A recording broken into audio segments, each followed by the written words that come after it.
السلام علیکم۔ حضرت ابن عباس رضی اللہ تعالیٰ عنہما فرماتی ہیں کہ حج میں صفا مروہ کی 7 بار صحیح کرنا حاجیوں پر اس لیے ہے کہ بی بی ہاجرہ کی بے کسی اور اجتراوی اور فریاد کو یاد کریں اور اپنے آپ کو خدا کے سامنے ایسی بے چارگی میں پیش کریں کہ خدا کی رحمت نازل ہو۔ 7ویں دفعہ بی بی ہاجرہ کو مروی پہاڑی پر خدا کی قدرت سے آواز آئی کہ کچھ اندیشہ نہ کر۔ یہ آواز سن کر بچے کے پاس آئیں اور دیکھا کہ بچے کے پاس ایک چشمہ جاری ہے، زمین سے پانی خود بخود نکل رہا ہے۔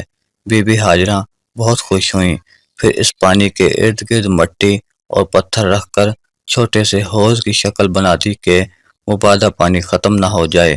پانی پیا اور اپنی مشق دھر لی۔ تفصیل ابن کثیر میں لکھا ہے کہ جب حضرت ہاجرہ اور حضرت اسماعیل علیہ السلام کو حضرت ابراہیم علیہ السلام ایک درخت کے نیچے چھوڑ کر چلے تو ان کی طرف کوئی التفات بھی نہ کیا، تو حضرت ہاجرہ رضی اللہ تعالیٰ عنہا نے عرض کیا، اے خلیل، آپ ہم کو کس کے سپرد کر کے جا رہے ہیں؟ فرمایا اللہ تعالیٰ کے۔ بی بی صاحبہ نے عرض کیا کہ اللہ تعالیٰ نے آپ علیہ السلام کو یہ حکم دیا ہے؟ فرمایا ہاں۔ بی بی صاحبہ نے پھر کہا مجھے اللہ تعالیٰ کافی ہے، اور جب پانی کی تلاش میں مروی پہاڑی پر آواز سنی تو خاموش ہو کر معلوم کرنے لگی کہ یہ آواز کہاں سے آ رہی ہے۔ معلوم کرنے کے بعد آواز کی طرف آئیں تو دیکھا کہ زمزم کی جگہ حضرت جبرائیل علیہ السلام ہیں۔ انہوں نے بی بی صاحبہ سے پوچھا کہ تم کون ہو؟ بی بی صاحبہ نے فرمایا میں ہاجرہ ہوں، حضرت ابراہیم علیہ السلام کے لڑکے کی ماں ہوں۔ حضرت جبرائیل علیہ السلام نے کہا کہ اس بیابان میں حضرت ابراہیم علیہ السلام تم کو کس کے سپرد کر کے گئے ہیں؟ آپ نے فرمایا اللہ تعالیٰ کے۔ حضرت جبرائیل علیہ السلام نے کہا پھر اللہ تعالیٰ ہی کافی ہے۔ بی بی نے فرمایا کہ میرا کام ہو گیا۔ پھر حضرت جبرائیل علیہ السلام نے اپنی ایڑی زمین پر رگڑی تو پانی کا چشمہ ابل پڑا۔ ان حضرت صلی اللہ علیہ وسلم نے فرمایا کہ خدا ہاجرہ پر رحم کرے، اگر وہ اس وقت بند نہ لگاتی تو زمزم جاری چشمہ ہوتا۔ پھر ایک فرشتے بی بی ہاجرہ کو تسلی دی کہ تم خاطر جمع رکھو، یہاں خانہ خدا ہے، اس کو یہ بچہ جوان ہو کر اپنے باپ کے ساتھ مل کر تعمیر کرے گا، اور خدا اس جگہ رہنے والوں کو ضائع نہیں کرتا۔ وہاں ایک ٹیلہ تھا، اس کے آس پاس برساتی نالے تھے۔ اتفاقاً جرہم قوم کا ایک قافلہ یمن کی طرف سے آیا تو انہوں نے دور سے دیکھا کہ ان کے اوپر پرندے اڑ رہے ہیں۔ وہ قافلے والے کہنے لگے کہ جہاں پرندے اڑ رہے ہیں وہاں پانی ضرور ہوگا، پہلے تو ہم کئی دفعہ آئے ہیں، ایسا کبھی نظر نہ آیا۔ ایک آدمی کو پتہ کرنے کے لیے بھیجا، اس نے دیکھا کہ ایک عورت بما بچے کے بیٹھی ہے اور پانی کا چشمہ ہے۔ وہ کافی وہاں آ گیا اور بی بی ہاجرہ سے اجازت چاہی۔ بی بی صاحبہ نے تنہائی سے بچنے کے لیے ان کو رہنے کی اجازت دے دی، لیکن پانی کا تصرف اپنے ہی اختیار میں رکھا۔ وہ لوگ وہاں آ کر بسنے لگے اور ایک چھوٹا سا گاؤں بن گیا۔ کچھ اور لوگ بھی وہاں آ کر بسنے لگے۔ حضرت اسماعیل علیہ السلام نے ان لوگوں سے عربی زبان سیکھی۔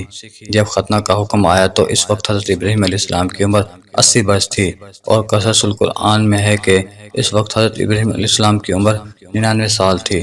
آپ علیہ السلام نے اسی روز اپنا اور اپنے تمام نوکروں اور غلاموں کا ختنہ کیا۔ آپ نے خدا کے حکم کی تعمیل میں اس قدر جلدی کی کہ گھر میں ایک شیشہ تھا، اس کے ساتھ اپنا ختنہ کیا۔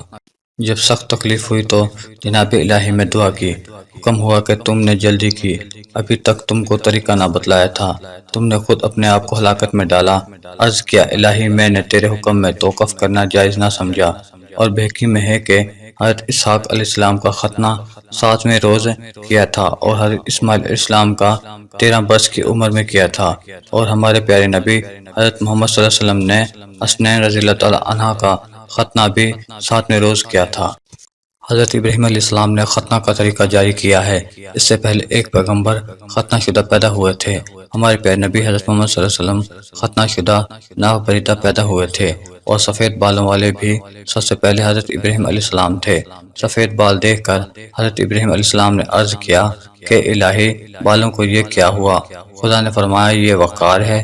حضرت ابراہیم علیہ السلام نے ہی سب سے پہلے لبوں کے اور بغل کے بال زیر ناف کٹائے، ناخن قطرے، شلوار پہنی، خضاب لگایا، حنا لگایا اور خطبہ منبر پر پڑھا، عصا ہاتھ میں لیا اور راہ خدا میں جہاد کیا۔ حضرت لوط علیہ السلام کو رومیوں نے قید کر لیا تھا۔ حضرت ابراہیم علیہ السلام نے رومیوں سے جہاد کر کے حضرت لوط علیہ السلام کو چھڑایا، اور آپ علیہ السلام بڑے مہمان نواز تھے۔ اپنے مکان کے 4 دروازے بنوائے تاکہ چاروں طرف سے مہمان آئیں۔ جب مہمان نہ ملتے تو اپنے مکان کے چاروں طرف سے ایک کوس تک مہمانوں کو تلاش کرتے۔ مستند امام احمد میں ہے کہ حضرت ابراہیم علیہ السلام نے عرض کی کہ الہی، سوائے میرے زمین پر کوئی نہیں کہ تیری عبادت کرے۔ خود تعالیٰ نے 3000 فرشتے بھیج دیے کہ حضرت ابراہیم علیہ السلام کے ساتھ مل کر عبادت کریں۔ شرید سب سے پہلے حضرت ابراہیم علیہ السلام نے بنایا، اور مشیر مال بھی مرد سے مرد معانقہ کرتے ہیں، یہ دوستی کی علامت ہے۔ یہ بھی سب سے پہلے حضرت ابراہیم علیہ السلام نے کیا۔